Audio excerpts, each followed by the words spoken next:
Hi, I hope you're all healthy and happy. Tonight we're going to talk about the matrix of consciousness. There is one consciousness, a universal consciousness that some call God, that is in everything. In view of that, we are not aware of it externally because we don't make use of it internally. God is not separated from us, looking down and condemning us, because this consciousness is the fundamental nature of who we really are. Everything is connected, communicating in this consciousness with all things being a part of it, in unity, removing the illusion that we are separate. Our soul is the blueprint, the microcosm that resonates with the macrocosm or collective consciousness. It lives in harmony and love with Earth and all her creatures as it moves us to loving awareness in the present moment in peace without thinking what comes next. This is a shift in our consciousness to a continuously elevating interpretation of life, being our true self that is natural, so we don't achieve it but arrive at it in a relaxed manner. Christians call it salvation, while others call it enlightenment, where the veil of separateness is removed and we become one with what is in front of us, where the seer and the seen are united. Our cultural conditioning, judging, old patterns of behavior, and beliefs are removed, so there is no anxiety, fear, stress, or worry, as the past and future dissolve into the present. We are not educating ourselves, but evolving by shedding the untruths and the public charade that no longer matches our realization. This puts us in contact with our soul as we remember our pure consciousness that we came from, live in, and experience all through existence. Our true self, our future self, is observing us now in recollections, looking back as we become more aware of what we already enjoy very much. We can spend our whole life attempting to become one with our soul, but all we have to do is love and be mindful, and then we will become aware naturally that we have always been the consciousness of the soul. Spirituality is not about believing, fixing, or achieving, but just being real and honest in the consciousness that is everywhere. Since there is only one consciousness everywhere in everything, our thoughts, emotions, and actions create vibrations in the subtle, infinite force field. In 1993, our army performed experiments on a person's DNA by putting it in another room to observe it while they stimulated the provider. The DNA was measured using electricity to see if it would respond to the sensations of the donor several hundred feet away in another room. The contributor was shown videos to stimulate emotions inside the body, and when the person reached crests and falls in his vibrations, the DNA responded at the same time. Dr. Baxter did the experiment at a longer distances with more subjects, one 350 miles apart, and the response happened at the exact time measured with an atomic clock in Colorado. The effect was simultaneous no matter how far or close the subject was with the DNA. Dr. Jeffrey Thompson, a colleague of Dr. Baxter, said, "There is no place where one's body actually ends and no place where it begins." With this experiment, we see the cells and DNA communicate through a field of energy, and it seems this energy is inside and outside our body. This energy, I propose, is the one ocean of pure consciousness, where distance has no effect with regard to bringing about a consequence. This subtle energy, our consciousness, is what makes us spiritual, with different levels of awareness at different dimensions. When people touch, a trace of DNA is left, and it makes a link. However, the connection is governed by how conscious we are of its existence.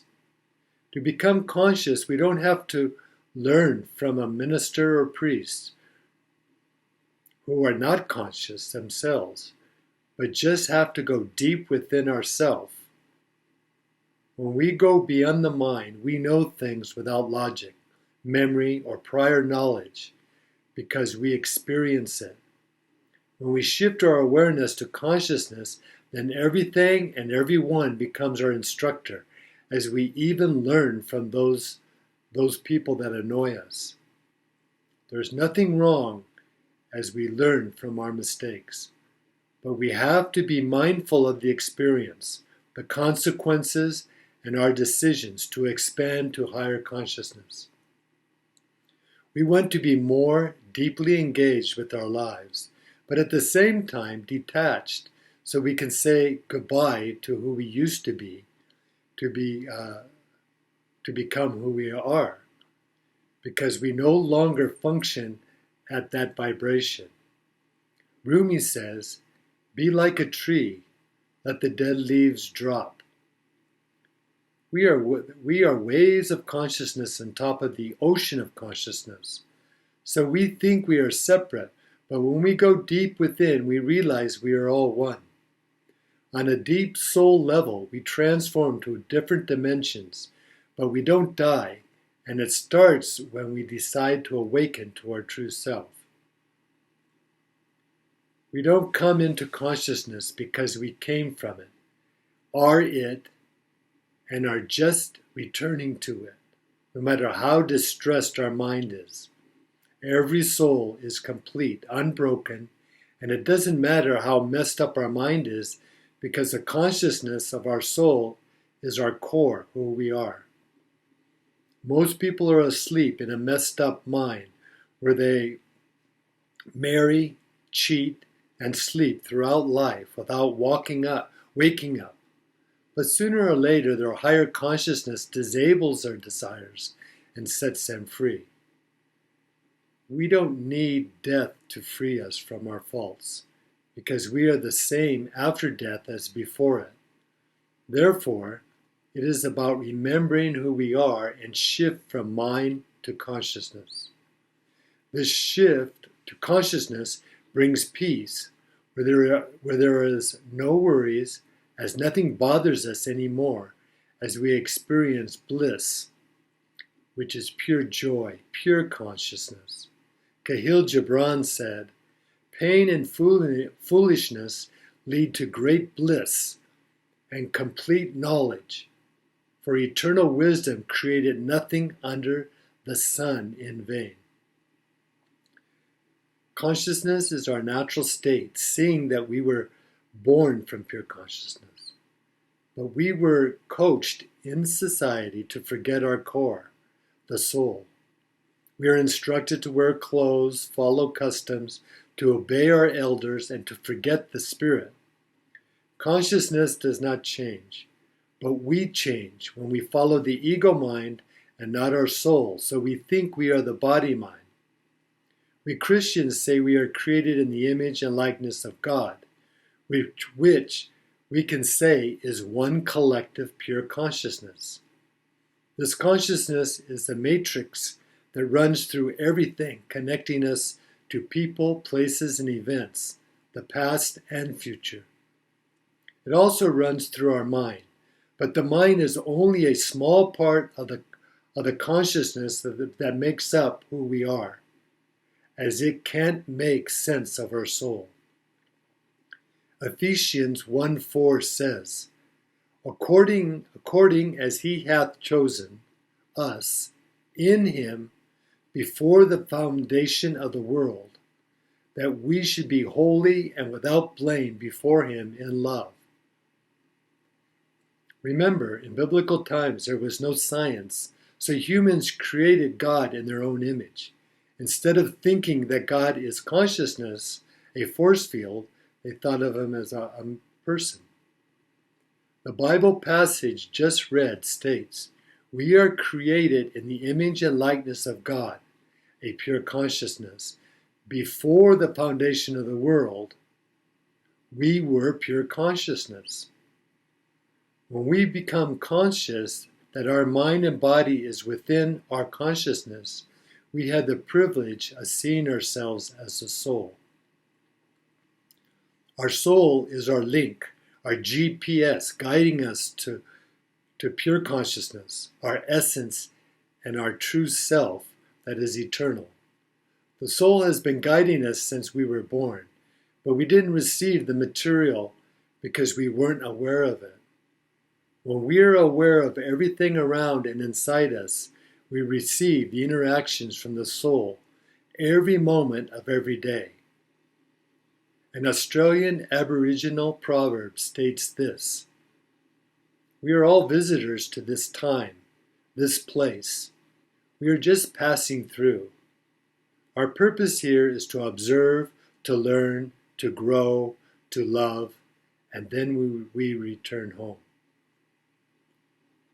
When we become aware of the matrix of consciousness that we are a part of, we do not want to go back to old dimensions.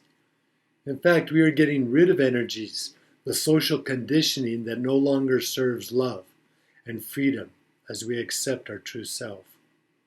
We love and observe in our mindfulness without judging, as we are not troubled by other people, but only by our mind when we identify with it. The infinite matrix of our consciousness without borders is within us all, so each of us has to discover and experience their own truth or purpose in life. It is not a contest, so there are no rivals. Therefore, we take our time to go through the mud, then the water, to slowly unfold the light of wholeness. Letting go of each petal, each thought that causes pain, ignorance, anger, and frustration, so we can share our love with others. We do not construct our soul. Our true self comes out of the consciousness as a soul from the beginning. But few people know it, or that there is more to life.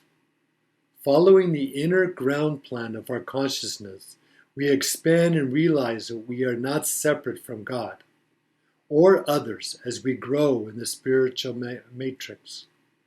Time fillers are artificial deviations from the truth, but they serve to make us more compassionate to others who are asleep. As we mature spiritually, we allow our suffering to belong to the matrix as a foundation for compassion for others. Our suffering and pain in salvation does not mean the damage never existed, as it means it no longer has power over our lives.